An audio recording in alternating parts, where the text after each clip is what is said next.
Anaerobios. Otro. Y el botulino al utilizar todas las primeras diapositivas son características generales. ¿Qué más? Anaerobio, ¿qué más? Genera. Esporas. Esporulados. Esporas. Muy bien. ¿Qué más? Porque no voy a repetir.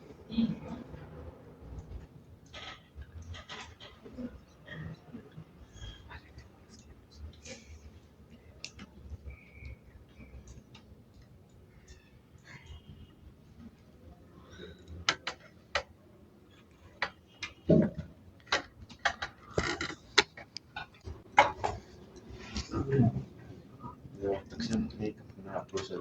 Esas son, sí, características generales. Características generales del género Clostridium. Es anaerobio. ¿Qué más me han dicho? Espora. ¿Qué más? Bacilo gram positivo. ¿Qué? La que los características.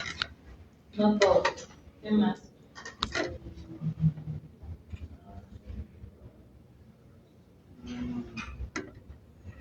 ¿Qué tipo de infecciones produce? Prolífico. Transmisiones. Producen intoxicación. No todos. Son bacilos positivos, rectangulares. Apaguen la luz de pequeños. Tienen esporas, pero todo en biología siempre hay una excepción. El Clostridium perfringens es una bacteria que normalmente, a diferencia del botulismo tetanosa, se encuentran en forma vegetativa. ¿Qué significa?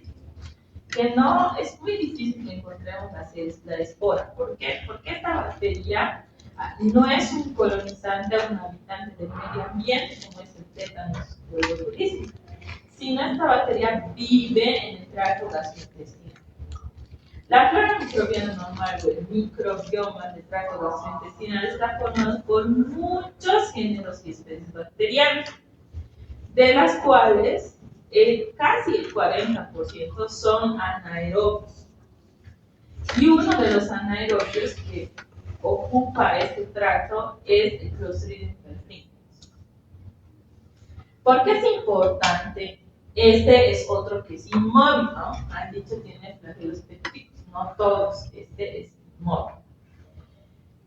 ¿Por qué es importante? Porque este microorganismo aparece en personas producto de infecciones que o negligencia médica, es decir, o negligencia del paciente o negligencia farmacéutica. Su compañera, la cuarta de esta fila, nos va a explicar por qué. A ver, ¿por qué? Escribiendo. Explícanos, pero ¿por qué? Pero si estás escribiendo, hazte que escribir la pregunta.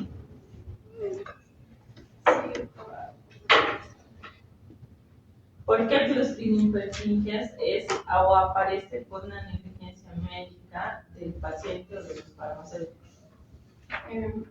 Yo creo que tal vez por una infección que se suele dar.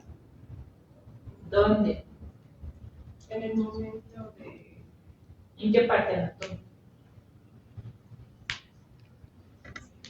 No. Pero si estás anotando las cosas.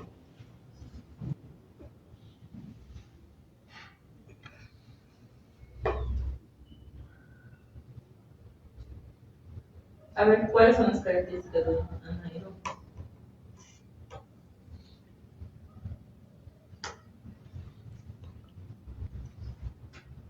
¿Cuál es su necesidad de oxígeno? 7-10%. Muy bien, de un anaerobio 7-10%. Yo no sé para qué anotan si tienen su libro. Ustedes, las generaciones de ahora, tienen que escuchar, ver y leer. escuchan en la clase, ven su grabación, leen su libro. Ya. Esta bacteria es importante porque existe una alta mortalidad de personas que mueren secundario a malos tratamientos antibióticos. Porque generalmente una persona que tiene diarrea, lo primero que hace es va a la farmacia y toma ciprofloxacin. Y Bactrim forte. Y lo único que hacen es eliminar su flora microbiana normal, buena, y coadyuvar a la proliferación de estas bacterias, las bacterias anaerobias. Y cuando hay una proliferación de bacterias anaerobias en el tracto gastrointestinal, el tratamiento es muy complicado y muy pocas personas se salvan, porque puede ir desde hacer trasplante fecal hasta necrosis del tracto gastrointestinal y la resección del mismo, hasta la muerte del paciente. Mi abuelita se murió por esto hace 2 años. Por una mala administración de un antibiótico, por una infección en la piel. Entonces, esta bacteria es importante que ustedes la conozcan porque sobre todo se da en personas que tienen tratamientos antimicrobianos agresivos, que están por mucho tiempo y la persona sigue con un proceso infeccioso en otro sitio. Por eso es tan peligrosa su automedicación, no solamente porque generamos géneros multiresistentes, sino también porque ayudamos a la proliferación de bacterias que no son que están en la flora microbiana, pero que las infecciones que producen pueden ser mortales. Generalmente las infecciones de los anaerobios son complicadas. Por ejemplo, las infecciones de las muelas que se producen por anaerobios, que llegan a abscesos y a necrosis de tejidos, también pueden derivar en la muerte. Entonces, en este caso, en una infección por un anaerobio es complicado. Es una bacteria hemolítica. En el desarrollo de la sangre, en anaerobiosis, tiene una hemólisis completa. Y conocemos 5 cepos: A, B, C, D y E. En esos serotipos se divide el Clostridium. Esto depende de la toxina que genera. Entonces podemos decir de A, B, C, D o alfa, beta, gamma, lambda, ¿no? En latín. Pero la toxina alfa, o también llamada lecitinasa, es encargada de la hemólisis, de la destrucción de los glóbulos rojos. Esta toxina lo que hace en el intestino es destruir las uniones intercelulares y incrementar la permeabilidad de las paredes del tracto gastrointestinal. Lo que hace es que destruye la mucosa y se produce una diarrea acuosa. ¿Sí? La sintomatología principal es diarrea. Cuando ustedes tengan un paciente, además que el paciente no tiene fiebre, paciente afebril con diarrea crónica, acuosa, internado, antecedente de tratamiento antimicrobiano, piensen. ¿Sí? El Clostridium difficile es igual, lo mismo, ¿sí? Se encuentra en el tracto gastrointestinal y es peor, produce muerte casi a los pocos días. Entonces, este produce permeabilidad. La toxina beta es la toxina encargada de la éstasis intestinal. ¿Qué sucede? ¿Qué es la éstasis intestinal? Es la parálisis del intestino. Entonces, lo que sucede es que al dañar las terminaciones nerviosas, como en el tétanos, el botulismo, se produce una hinchazón de las asas intestinales por parálisis. Se destruye la mucosa y se forman pequeñas lesiones necróticas en forma de botón. Luego la toxina gamma, o la también llamada prototo, toxina, esta es activada por la tripsina. ¿Quién produce la tripsina? Muy bien, fuerte. Páncreas. Muy bien, el páncreas. Entonces, esta toxina se activa por la tripsina que elimina el páncreas a través del conducto pancreático hacia el tracto gastrointestinal y coadyuva con la lecitinasa para aumentar la permeabilidad vascular. La toxina lambda es una toxina necrosante y la enterotoxina es una toxina que se llama tripsina, es una tipo tripsina que triplica la toxicidad de las anteriores toxinas y lo que hace es incrementar la pérdida de líquidos en el yeyuno y el hígado. Y lo que hace es una toxina termolábil que se activa y toda la sintomatología se eleva a su potencia X. ¿Sí? Peor si el paciente es inmunosuprimido. Epidemiológicamente, esta toxina se encuentra en el tracto digestivo, esta bacteria, pero podemos incrementar la cantidad de bacterias también con el consumo de alimentos infectados por la bacteria. Ahora, esta bacteria también genera esporas, pero hemos dicho que la mayor toxicidad o donde mayor la encontramos es formas vegetativas. Entonces, a diferencia del tétanos y del botulismo, esta es una bacteria que produce más enfermedad en su forma vegetativa. Los dos serotipos más frecuentes son el A y el C. El A es el más frecuente y se encuentra en casi todos los países. Y cuando uno infecta por el tipo C, produce una enteritis necrosante, que significa que una porción del intestino colonizada por esta bacteria se va a morir. ¿Y qué es lo mejor en el tratamiento aparte del antibiótico? Reseccionar quirúrgicamente esa porción y sanar el intestino. Ahora, no solamente puede producir infecciones en el tracto gastrointestinal. Esta bacteria, si su forma vegetativa es la contaminante, también produce infecciones en tejidos blandos, como la piel. También produce septicemia, cuando se encuentra en gran cantidad del tejido necrosado, migra hacia los vasos sanguíneos y de ahí a todas partes del cuerpo. Produce intoxicaciones alimentarias, pero su forma más típica es la enteritis necrotizante. Y se llama así enteritis necrotizante porque su tendencia es a necrosar. ¿Sí? Cuando hablamos de infecciones en tejidos blandos, ustedes tienen que saber que cualquier infección producida por un anaerobio tiende a ubicarse principalmente en el tejido celular subcutáneo y va a encontrar o va a ser más grave en lugares que tengan mayor cantidad de grasa.